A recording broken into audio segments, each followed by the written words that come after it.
Ladies and gentlemen, welcome to the ultimate showdown in the world of football playmakers. Imagine this: a midfield maestro who defies the odds, a captain who bleeds red for his club, turning chaos into symphonies of goals and assists. We're talking about Bruno Fernandes, the Portuguese phenom who's not just playing the game, he's rewriting it. In a season where superstars flicker like faulty stadium lights, Bruno stands tall as the unbreakable beacon. Today, we're diving deep into why Bruno Fernandes isn't just one of the best number 10s in Europe, he is the best. Buckle up, because this deep dive is packed with stats, the cold, hard truth that even his haters can't ignore. Let's kick off. Picture the scene: Old Trafford under floodlights, the crowd roaring like a storm. It's March 1st, 2026, Manchester United versus Crystal Palace.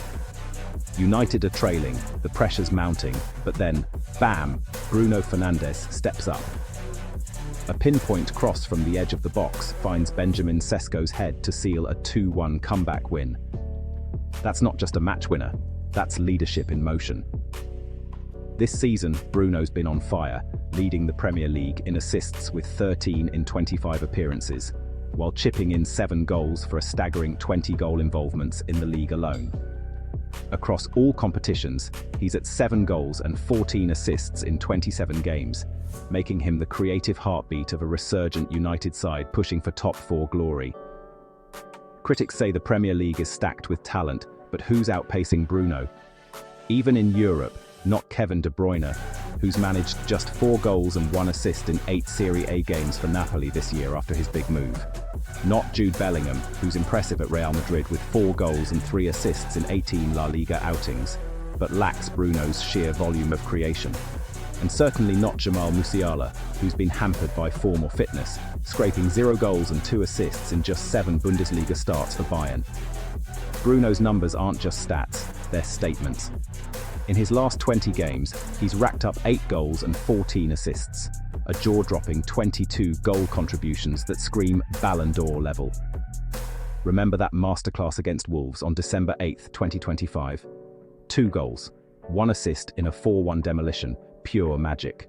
Or the Tottenham clash on February 7th, where his 8.9 rating came from a goal and relentless pressing. This isn't luck, it's Bruno Fernandes at his peak, dragging United through the fire with performances that leave fans chanting his name long after the whistle. But what sets Bruno apart isn't just this season's fireworks, it's his ironclad consistency. In a sport where players drop like flies to hamstring pulls and ACL tears, Bruno's a freak of nature. Since joining United in 2020, he's missed just 5 games due to injury in 6 years, amassing over 315 appearances with 105 goals and 100 assists. Think about that. While stars like De Bruyne battle recurring injuries, missing chunks of seasons, Bruno's out there every week grinding. His injury history: a mere blip, 1 flu bout in 2022, a knee tweak in 2024, and a recent soft tissue scare that sidelined him briefly, but he's bounced back stronger. United's win percentage plummets without him, from a solid 55% to under 30% in the rare games he's absent. That's not coincidence, that's the Bruno effect. In an era of load management and fragile superstars, he's the reliable engine, the guy who plays through pain, who logs 2,167 Premier League minutes this season, with an average rating of 7.98. Florian Wirtz at Liverpool. Talented, sure, with high market value, but he's adjusted post-move with slightly tempered output. Cole Palmer at Chelsea. Flashy, 120 euro valuation, but Bruno's edging him in assists while captaining a bigger ship. Consistency isn't sexy, but it's what wins wars, and Bruno's winning them all. Now let's talk leadership, because Bruno isn't just a player, he's a warrior king. As United's captain, he embodies the club's fighting spirit. Insiders rave about his work ethic, the highest pressing stats among midfielders, 266 ball regains this season, always the first to chase lost causes. Diogo Dalot called his recent injury a massive blow, highlighting how Bruno lifts the squad with his intensity. Remember the Arsenal game? His first time through balls and long-range deliveries shredded their defense, creating chaos that led to a vital point. He's hard-working to a fault, covering every blade of grass, inspiring youngsters like Sesko with assists that scream, "Follow me."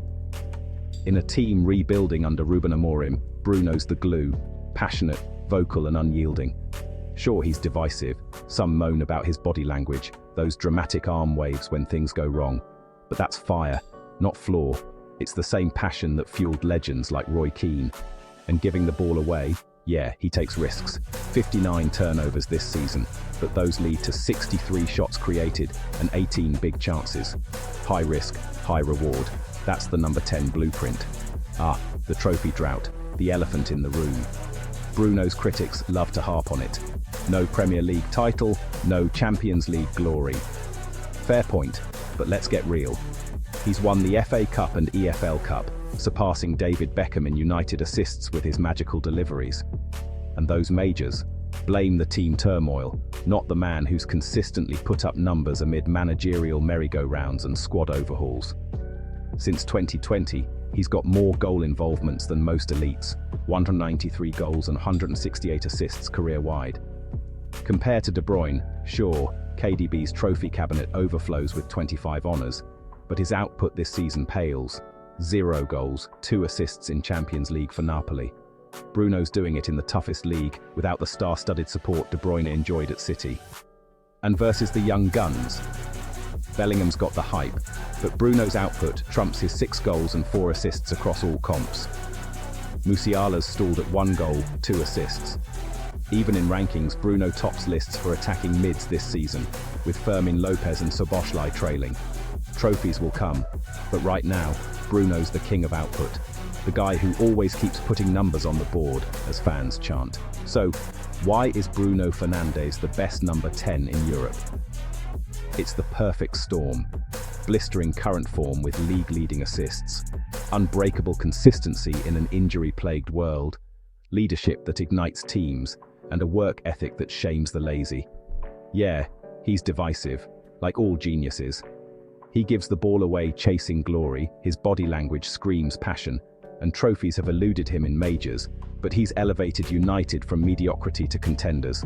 In 2025-26, no one's matching his 7.44 average rating, his 63 key passes, or his relentless drive.